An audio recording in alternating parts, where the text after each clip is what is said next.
शांति। 2 अप्रैल 2026 के ईश्वरीय महावाक्य। पहले एक नजर मुरली के मुख्य पॉइंट पर। बाबा ने कहा, यह एक ही बेहद की दुकान है, बाकी सारी दुनिया हद की दुकानें हैं। बाप स्वयं सर्व खजानों का सागर है, इसलिए कोई भी उनकी कॉपी नहीं कर सकता। आधा कल्प तक भंडारे भर जाते हैं, फिर धीरे धीरे समाप्त हो जाते हैं। 84 जन्मों का चक्र सत्य है, 84 लाख जन्म नहीं। सतयुग में राजाई मिलती है, पर यह याद नहीं रहता कि किसने दी। और फिर बाबा ने कहा, रावण माया आकर सुख छीन लेती है, इसलिए पतन होता है। बाप हमें हीरे जैसा बनाते हैं, फिर हम ही अपना धन गंवा देते हैं। मुख्य साधना है बाप की याद, योग। इससे विकर्म विनाश होते हैं। भक्ति मार्ग में चढ़ाई नहीं होती, केवल उतराई होती है। और फिर लास्ट में बाबा ने कहा, शिव बाबा की महिमा अलग है, उन्हें ही ज्ञान, शांति, सुख का सागर कहते हैं। सन्यासियों के पास यह ज्ञान नहीं, क्योंकि वे निवृत्ति मार्ग के हैं। भारत पहले गोल्डन एज था, अब आयरन एज, कलयुग है। निमित्त बनकर संकल्प, वाणी, कर्म पर ध्यान देना है, तभी निवारण स्वरूप बनेंगे। और अब सुनते हैं महावाक्यों को विस्तार से। मुरली का सार। मीठे बच्चे, बाप की यह वंडरफुल हट्टी दुकान है, जिस पर सब वैरायटी सामान मिलता है। उस हट्टी की तुम मालिक हो। प्रश्न है, इस वंडरफुल दुकानदार की कॉपी कोई भी नहीं कर सकता है, क्यों? उत्तर है, क्योंकि यह स्वयं ही सर्व खजानों का भंडार है। ज्ञान का, सुख का, शांति का, पवित्रता का, सर्व चीजों का सागर है। जिसको जो चाहिए वह मिल सकता है। निवृत्ति मार्ग वालों के पास यह सामान मिल नहीं सकता। कोई भी अपने को बाप समान सागर कह नहीं सकते। गीत है, तुम्हें पाके हमने जहां पा लिया है, जमी तो जमी आसमां पा लिया है। ओम शांति। अब बच्चे बैठे हैं बेहद के बाप के सामने। इनको बेहद का बाप भी कहा जाए तो बेहद का दादा भी कहा जाए। और फिर बेहद के बच्चे बैठे हैं और बाप बेहद का ज्ञान दे रहे हैं। हद की बातें अब छूटी, अब बाप से बेहद का वर्षा लेना है। यह एक ही हट्टी ठहरी। मनुष्यों को पता नहीं है कि हम क्या चाहते हैं। बेहद के बाप की हट्टी तो बहुत बड़ी है। उनको कहा जाता है सुख का सागर, पवित्रता का सागर, आनंद का सागर, ज्ञान का सागर। कोई दुकानदार होता है तो उनके पास बहुत वैरायटी होती है। तो यह है बेहद का बाप। इनके पास भी वैरायटी सामान है। क्या क्या है? बाबा ज्ञान का सागर है, सुख का, शांति का सागर है। उनके पास यह वंडरफुल अलौकिक सामान है। फिर गाया भी जाता है सुख करता। यह एक ही दुकान ठहरी, और तो कोई का ऐसा दुकान है नहीं।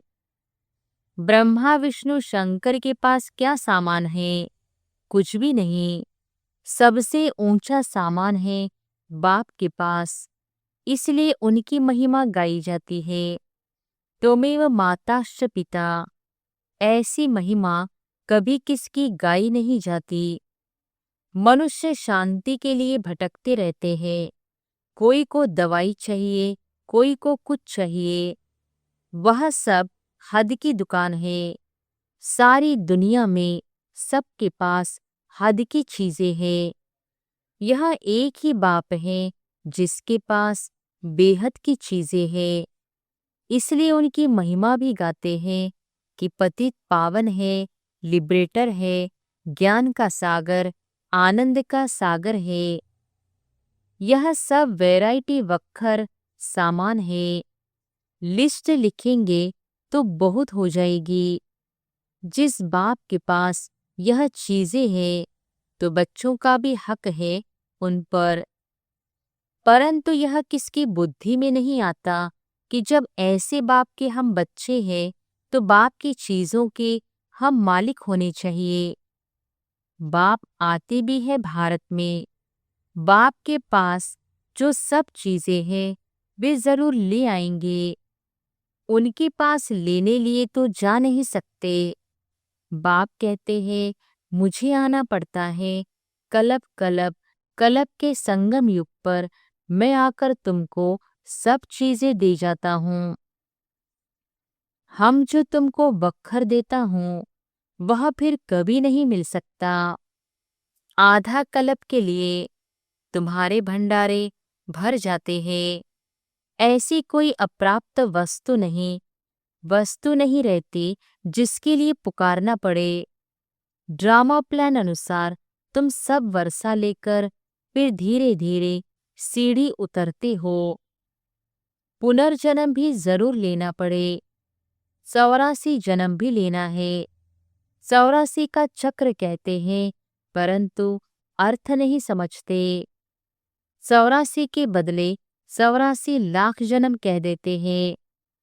माया भूल करा देती है। यह अभी तुम समझते हो, फिर तो यह सब भूल जाएंगे।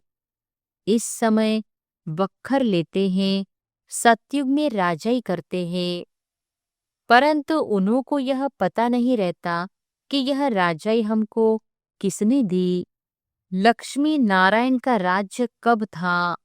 स्वर्ग के सुख गाए भी जाते हैं, सब किस्म के सुख देते हैं।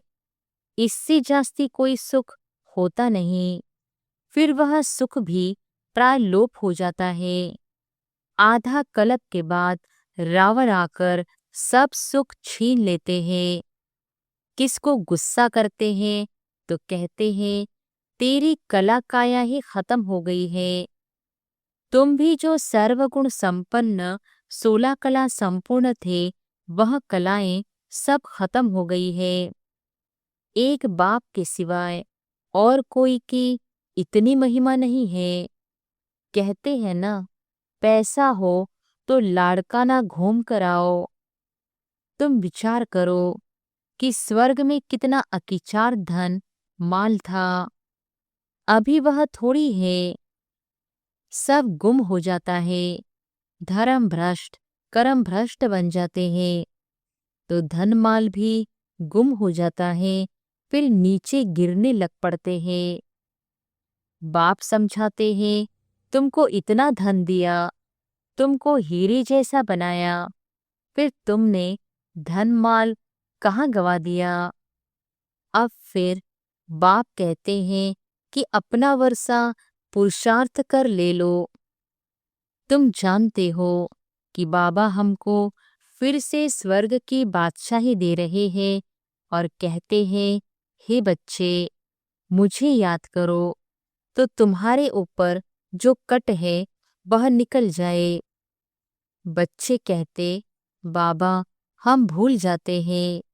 यह क्या, कन्या जब शादी करती है तो पति को कभी भूलती है क्या। बच्चे कभी बाप को भूलते हैं क्या। बाप तो दाता है। वर्षा बच्चों को लेना है तो जरूर याद करना पड़े। बाप समझाते हैं मीठे मीठे सिकिलधे बच्चे, याद की यात्रा में रहेंगे तो विकर्म विनाश होंगे, और कोई उपाय नहीं है। भक्ति मार्ग में तीर्थ यात्रा गंगा स्नान आदि जो करते आए हो तो सीढ़ी नीचे उतरते ही आए हो। ऊपर तो चढ़ ही नहीं सकते। लौ नहीं कहता, सबकी उतरती कला ही है। यह जो कहते हैं कि फलाना मुक्ति में गया, यह झूठ बोलते हैं। वापिस कोई जा नहीं सकते। बाबा आया है तुमको 16 कला संपूर्ण बनाने। तुम ही गाते थे कि मुझ निर्गुण हारे में कोई गुण नहीं। अभी तुम जानते हो कि बाप गुणवान बनाते हैं। हम ही गुणवान पूज्य थे। हमने वर्षा लिया था। 5000 वर्ष हुए।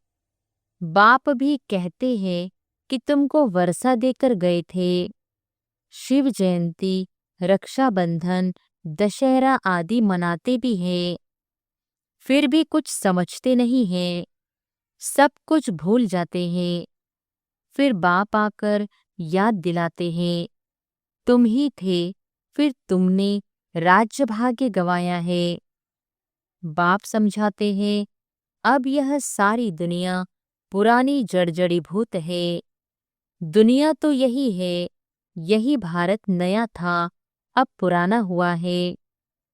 स्वर्ग में सदा सुख होता है। फिर द्वापर से जब दुख शुरू होता है, तब यह वेद शास्त्र आदि बनते हैं। भक्ति करते करते जब तुम भक्ति पूरी करो, तब भगवान आए ना। ब्रह्मा का दिन, ब्रह्मा की रात, आधा आधा होगा ना। ज्ञान दिन, भक्ति रात। उन्होंने तो कल्प की आयु उल्टी सुल्टी कर दी है। तो पहले पहले तुम सबको बाप की महिमा बैठ सुनाओ। बाप ज्ञान का सागर, शांति का सागर है। श्री कृष्ण को थोड़ी ही कहेंगे। निराकार, पतित पावन, सुख का सागर नहीं, उनकी महिमा ही अलग है। रात दिन का फर्क है। शिव को कहते ही है बाबा। श्री कृष्ण बाबा अक्षर ही नहीं शोभता। कितनी बड़ी भूल है। फिर छोटी छोटी भूलें करते 100% भूल गए हैं। बाप कहते हैं, सन्यासियों से कभी यह सौदा मिल न सके। वह है ही निवृत्ति मार्ग के। तुम हो प्रवृत्ति मार्ग वाले। तुम संपूर्ण निर्विकारी थे। वॉइसलेस वर्ल्ड थी। यह है विश वर्ल्ड। फिर कहते, क्या सत्युग में बच्चे पैदा नहीं होते? वहां भी तो विकार था। अरे वह है ही संपूर्ण निर्विकारी दुनिया। संपूर्ण निर्विकारी फिर विकारी हो कैसे सकते? फिर सतयुग में सब इतने मनुष्य हो, यह कैसे हो सकता? वहां इतने मनुष्य थोड़ी होते हैं। भारत के सिवाय और कोई खंड नहीं होंगे। वह कहते भी हैं, हम मान नहीं सकते। दुनिया तो सदैव भरी हुई रहती है। कुछ भी समझते नहीं। बाप समझाते हैं कि भारत गोल्डन एज था, अब तो आयरन एज, पत्थर बुद्धि है। अब तुम बच्चों ने ड्रामा को समझ लिया है। गांधी आदि सब रामराज्य चाहते थे, परंतु दिखाते हैं कि महाभारत लड़ाई लगी, बस फिर खेल खत्म। फिर क्या हुआ? कुछ भी दिखाया नहीं है। बाप बैठ यह समझाते हैं, यह तो बिल्कुल सहज है। शिव जयंती मनाते हैं तो जरूर शिव बाबा आते हैं। वह है हेविनली गॉडफादर, तो जरूर हेवन के गेट खोलने आएगा। आएंगे भी तब जब हेल होगा। हेवन के द्वार खोल हेल के बंद कर देंगे। हेवन के द्वार खुले तो जरूर सब हेवन में ही आएंगे। यह बातें कोई डिफिकल्ट नहीं है। महिमा सिर्फ एक बाप की है। शिव बाबा की एक ही हट्टी है। वह है बेहद का बाप। बेहद के बाप द्वारा भारत को स्वर्ग का सुख मिलता है। बेहद का बाप स्वर्ग स्थापन करता है। बरोबर बेहद का सुख था। फिर हम हेल में क्यों पड़े हैं? यह कोई भी नहीं जानते। बाप समझाते हैं कि तुम ही थे, फिर तुम ही गिरे हो। देवताओं को ही 84 जन्म लेने पड़ते हैं। अभी आकर पतित बने हैं, उनको ही फिर पावन बनना है। बाप का भी जन्म है तो रावण का भी जन्म होता है। यह किसको भी पता नहीं। कोई से भी पूछो तो रावण को कब से जलाते हो, कहेंगे वह तो अनादि चलता आता है। यह सब राज बाप समझाते हैं। उस बाप की एक ही हट्टी की महिमा है। सुख शांति पवित्रता मनुष्य से मनुष्य को नहीं मिल सकती। सिर्फ एक को थोड़ी ही शांति मिली थी। यह झूठ बोलते हैं कि फलाने से शांति मिली। अरे, शांति तो मिलनी है शांति धाम में। यहाँ तो एक को शांति होगी, फिर दूसरा अशांत करेंगे तो शांति में रह न सके। सुख शांति पवित्रता सब चीजों का व्यापारी एक ही शिव बाबा है। उनसे कोई आकर व्यापार करे, उनको कहा ही जाता है सौदागर। पवित्रता, सुख शांति, संपत्ति सब कुछ उनके पास है। अप्राप्त कोई वस्तु नहीं। स्वर्ग का तुम राज्य पाते हो। बाप तो देने आए हैं, लेने वाले लेते लेते थक जाते हैं। मैं आता ही हूँ देने लिए, और तुम ठंडे पड़ जाते हो लेने में। बच्चे कहते हैं बाबा माया के तूफान आते हैं। हाँ, पद भी बहुत ऊंचा पाना है। स्वर्ग के मालिक बनते हो, यह कम बात है क्या? तो मेहनत करनी है। श्रीमत पर चलते रहो। वक्खर जो मिलता है वह फिर औरों को भी देना पड़े, दान करना पड़े। पवित्र बनना है तो 5 विकारों का दान जरूर देना है। मेहनत करनी है, बाप को याद करना है, तभी कट उतरेगी। मुख्य है याद। प्रतिज्ञा भल करो कि बाबा हम विकार में कभी नहीं जाएंगे, किसी पर क्रोध नहीं करेंगे, परंतु याद में जरूर रहना है, नहीं तो इतने पाप कैसे विनाश होंगे। बाकी नॉलेज तो बड़ी सहज है। 84 जन्म का चक्र कैसे लगाया है यह किसको भी तुम समझा सकते हो। बाकी याद की यात्रा में मेहनत है। भारत का प्राचीन योग मशहूर है। क्या ज्ञान देते हैं? मन मना भव, अर्थात मामेकम याद करो तो तुम्हारे विकर्म विनाश होंगे।